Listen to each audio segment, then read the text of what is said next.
ক্ষমতাসীন এমএনএ যারা এতদিন এনডিএ সদস্যভুক্ত পারিনি। মামির ডিস্ট্রিক্টে যে জায়গাগুলিতে আমরা গেছি, ইন্ডিয়ান ন্যাশনাল কংগ্রেসে আনঅর্গানাইজড ওয়ার্কার কংগ্রেসের রাজ্য শাখা অল ত্রিপুরা আনঅর্গানাইজড ওয়ার্কার কংগ্রেসের প্রত্যেক জেলার প্রতিনিধিদের ডেকে আজকে এই সভায় সারা রাজ্যে জুড়ে যারা অসংগঠিত শ্রমিক তাদের বিভিন্ন দাবি দাওয়া, ন্যায্য পাওনা থেকে যে বঞ্চনা, এই বঞ্চনা দূরীকরণে দাবি দাওয়া নিয়ে আজকে এখানে একটা আন্দোলন কর্মসূচি সংগঠিত করা হবে। এই উদ্দেশ্যেই এখানে সব জেলার প্রতিনিধিদের আমন্ত্রণ জানানো হয়েছে।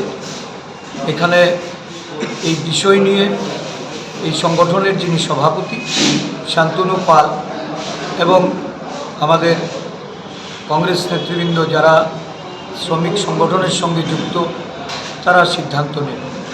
আমাকে আমন্ত্রণ জানানো হয়েছে। বিশেষ করে গতকালই আমি মিজোরাম থেকে 5 রাজ্যের মধ্যে মিজোরাম একটি রাজ্য, যেখানে নির্বাচন অনুষ্ঠিত হচ্ছে।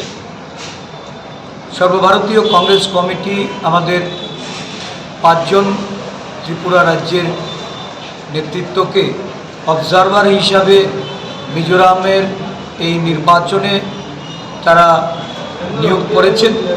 আমরা সকলেই মিজোরামে গিয়ে বিশেষ করে মামিত জেলায় যে 3টি বিধানসভা আসন হাচেক, ডাম্ফা এবং মামিত, এই 3টি বিধানসভা জুড়ে আমরা নির্বাচনী প্রচার কাজের সঙ্গে যুক্ত হয়েছি।